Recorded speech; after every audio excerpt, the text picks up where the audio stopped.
always wanted to be a Philadelphia Eagle.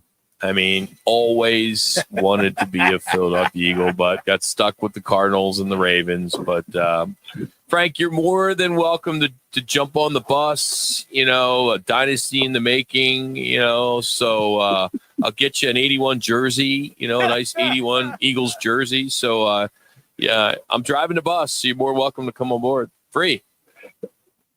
Hey, Rock, I appreciate that so much, man. Happy Monday to you guys, man. Also to all the Eagle fans out there on the planet. Happy Super Bowl win for you guys, man. I did learn two things today, Rock. That defense do win championships. Although I'm a wide receiver and offensive guy, I learned that defense does win championships. And the other thing I learned more importantly was if you got to wear the ring, it's got to have some bling. And, Rock, you did a wonderful job of that yesterday, my man. You saw that, did you? You like that fake Nick Foles Super Bowl ring that I wore that I would say 9 out of 10 people thought it was real? Hey, Rock, it has so much bling on it, man. That's the beauty of getting one of the replications of the rings, man. And guess what? It still doesn't lose any sentimental value. You told everyone you're going to get the number one ring next year in the Jalen Hurts. So, look, everything right now is shining on you right now, man, and you deserve it. You really do. You guys been through a lot through Philly, and look, when you win, and now you're a champion, brother, once again. No, what's interesting is I've never worn a ring. I've never been married, so I had that thing on yesterday for a few hours. Yeah, man, my finger's killing me today. How do you guys all do it with the ring? Finger's tired right now. I know I why never guys wear rings. Now I know why guys don't wear them. Yeah, Rock, imagine it with a wife. Yeah. Oh, it comes with it. Oh, that's what comes with it. That's what comes with it. That's right. Very good answer there, Frank. Hey, you know what? Watching this receiving core of the Eagles, Brown and Devontae and on and Goddard. I mean, maybe not quite the hype, but I mean, A.J. Brown, to come alive like he has and to kind of keep his poise and realize this is a team game, that being with this Eagles team. Talk about their side, how Jalen Hurts was able to find those guys on a regular basis. You know what's funny, man? With all the screaming and yelling between those guys, you were talking about prima donnas, those guys are definitely some preemies, man, without a doubt. Athletically, some of the best you'll ever find in the NFL across the board. I mean, size, agility, speed, quickness. But I mean, they run great routes. They're good at what they do. They really are. They're really good at what they do. So it makes it that much more difficult. But when you have a quarterback that can make the throws he can, a two-dimensional type quarterback that allows you to get one-on-one on the outside because the defense has to pay attention to you a little bit, it makes it a little bit easier for the wide receiver. I mean, that in itself is the difference between watching our wide receivers with the Arizona Cardinals and watching the receivers with the Philadelphia Eagles. They function extremely well from a two-dimensional position with the quarterback. And look, those guys, when I made plays, kudos to them. The other thing too, when you look at the lack of running game by the Eagles, and if you look at it, he had 72 yards.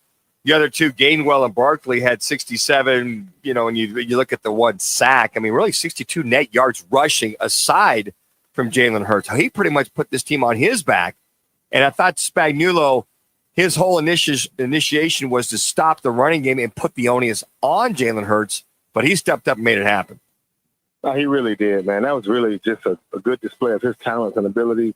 But as an overall coaching staff, there's between a game plan and actually a game plan working and then being able to go out and actually execute it against the defense in real time is two different situations. And if you look at the Philadelphia Eagles game plan, it absolutely worked, and Jalen did it based upon his ability just to be smart in the pocket, not to throw the ball away when he didn't have to. If he saw opening lane, he took the opening lane, ran down the field and got some yardage, and then he was pretty smart, didn't turn the ball over much. And I think that in itself shows, maturity, his mentality about what it was going to be like when he got back. He wasn't the same. It wasn't his first time. He knew what to expect. But the game plan they had versus the front four or the Chiefs was just, it was on point. Frank Sanders is our guest on the Right Toyota guest line. Frank, please tell me, with all of the rule changes that the NFL has done to make offense the standard in the National Football League, when did defense become fashionable again? Look, you had to find a way to keep up with these guys. And I think just the more athleticism of the defense, the defensive players, and what they've been able to do has just really changed. It's become kind of equal. Jimmy B, when you look at it, just the quality of players on defense, the size, the strength, the speed, how beautiful it looks when it's playing. remember, when you're trying to stop some of the quarterbacks that we have in the NFL, you got to have that shine on the other side. The speed and the athleticism of the receivers and the running backs right now in the NFL it's just at another level. I mean, these guys are 6'5", running 4.3s. You know, the DJ Metcalf of the world. It's a plethora of those guys. The AJ Brown, and you got quarterbacks that are dual threat. So when you go get a defensive set that can match those guys and go out and kind of do their part and do what they're assigned to do, which we saw yesterday, a young athletic defensive line, good cornerbacks in the field, smart coaching, and good defensive-minded players. That's when it becomes beautiful because you're watching a chess match happen and not checkers, and I think we saw that yesterday. You know, Frank, it's interesting to see that four-man rush, as you allude to. They had blitzed maybe one time, if none. But we just had a soundbite on before you came on in reference to Patrick Mahomes talking about how they ran a shell defense with 7 men dropping all the time. He's not used to having a regular 7-man drop or 8-man drop because of all the blitz packages and all the things coming at him. And with his receiving core, they find the mismatches, and that's why they've had so much success. I find it a little amusing. He had to drop back and read like an actual defense with 4 men rushing. He wasn't used to that. He said he had to do a better job. So their whole offense is predicated off of blitz packages, man-to-man mismatches. I think Andy Reid needs to go back and just say, how about just like run some 7-on-7s and have success? You know what? That would be the case, but you know what happens when you get used to what you normally see? You expect everybody to do what they normally did. And I think that's just one of the things, you know, where you watch Philadelphia front four did not have to do anything. It's the same front four mindset that we've seen over the past couple of years. When the teams that have won the Super Bowls and have dominated on the defensive side, their front four could literally go in by themselves and just dominate any offense, any set, running the ball from a defense, from a running back perspective, or just putting a lot of pressure on the quarterback because he's that elite. And I think that is a good formula if you can get that front four and those guys to come out and play. And it's just it was a beautiful thing to watch, just to watch the dominance of a defensive front four go out and take again. Patrick Mahomes is like literally one of the best, smartest, quarterbacks that we've seen play this game. And he's been pretty good at it. But when you've won it the way he's won it with his legs and added that dimension to it, when they take that away, you got to sit back in the pocket and read. And that's a different thing from a quarterback. Frank, take me to the wide receiver perspective right now of the Kansas City Chiefs. If you were playing wide out, what do? Do you go back and tell Mahomes, hey, I'm not getting open, I got to get open on this route? Because it seemed like everything was breaking down. It's called a pass rush. Well, I know that. It's a pass rush. So all you have is, here's what happens, Jimmy B. When you're out running your route and you turn back around and your quarterback sack. Yes. Or when you're running a 3-yard, you're running a 10-yard out, and I turn my head and I see my quarterback rolling out to the left, I got to go back to the side and grab that tablet and say, what happened? Like, what? Now, then I look at the tablet and see that my quarterback just got, he got hella pressured on the right side, so he couldn't look to my right. Or if I ran a slant route or a dig route, he's not there. Now we're more into scrambling drills than we are just our normal offense. It tells me that the pressure's too much. I mean, it tells me that our offensive line's getting dominated, and I'm hoping that we make adjustments with keeping guys in the block, bringing a guy in the zip thing and zoom, which is motions that will allow him to chip and help the offensive line get some help. We didn't see any of that adjustment. That's the adjustment you would typically make when the defensive line is dominating. And you find some guy to come in, or extra tight end, go into a 3-receiver set with a tight end that can kind of help chip. That didn't happen yesterday, and I think that's just the difference in game planning. And when you see the adjustments that need to be made not be made as a receiver, you're having to make adjustments on your own. So we're running scrambling drills all day, and when we were down 24-zip by halftime, we're in 2-minute offense the whole back half of the game. What do you think was said at halftime? I mean, what could be said?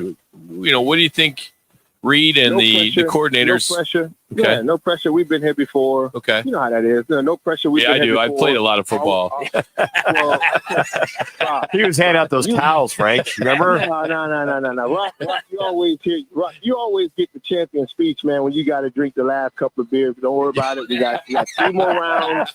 There's no, hey, brother, we got 3 more rounds. I've already paid for them. You got to chug them. Don't. Just hang in there, Rock. You got it. We're gonna be okay. We're gonna say when the food comes, we're gonna be okay. Then we'll rally back up and we'll finish the rest of this. You know how that is, Rob. Yeah, I got it. Way to work him into the team. Way to work him into the team fold there, Frank. I Look love at you. it. That's It's awesome. the same speech. We don't shortchange it. We're gonna get you to the finish line, brother, no matter what. If you're on this side of the bottle or that side of the football field, we're gonna get you to the finish line. But the reality, man, is when you look at them, you don't panic when you got Patrick Mahomes and Andy Reid. Why would you panic?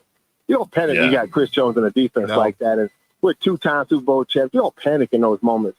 You hope you get out, and then you find a little luck the first couple of series. We stunk it up the first half. We don't know why. Maybe we had too many beignets, or maybe we was drinking too much, or whatever it was. Then now we're ready to go out and play and get our feet wet. And that's the second half adjustment in any football game, in any time. You have to make those adjustments. And unfortunately, just the reality was that Philly never let off the gas pedal. They stayed on the gas pedal. They stayed accurate. They didn't make any mistakes. They didn't give the ball back. They didn't give up the big play until the end of the game. And so that's the part of, great coaching, staying to the end of the game. But they just was so much more dominant and so much better than the Chiefs was on every side of the football field. Every game you want to name, they beat them in every part of it. Frankie, thank you, buddy. Appreciate it. Thanks for letting me be part of the locker room. Brother, you rock the ring. You are a fan and a fan player. You are a media member of one of the greatest programs on the planet, Rock. You've been doing this for years. You are one of us. Man, always welcome to the locker room. I'm just so glad we have advertisers that can pay you for coming on the show. That's just so good. It works out perfect. Frank, was it beignet or Bengay? We just want to make sure. Which one was it? They needed both of them out. They had beignets the first part, but they needed Bengay in the second part. It was bananas. That's good stuff. Thank you, buddy. We'll talk to you soon. That's Frank Sanders joining us here. You can follow him on X and Twitter at Frank Sanders 81. He's pretty active on social. Obviously, he's my one guy that's following me, I guess. So saw my bling that I was wearing yesterday. So the big ring. Coming up, our Learner Row 1 call. You're going to hear from the WM Open, the winner who, thank goodness, won me some money. It was good stuff. There you go. We'll continue on here from the studios of ESPN 620. Get ready, Scottsdale, on March 15th. The Celebrity Wine and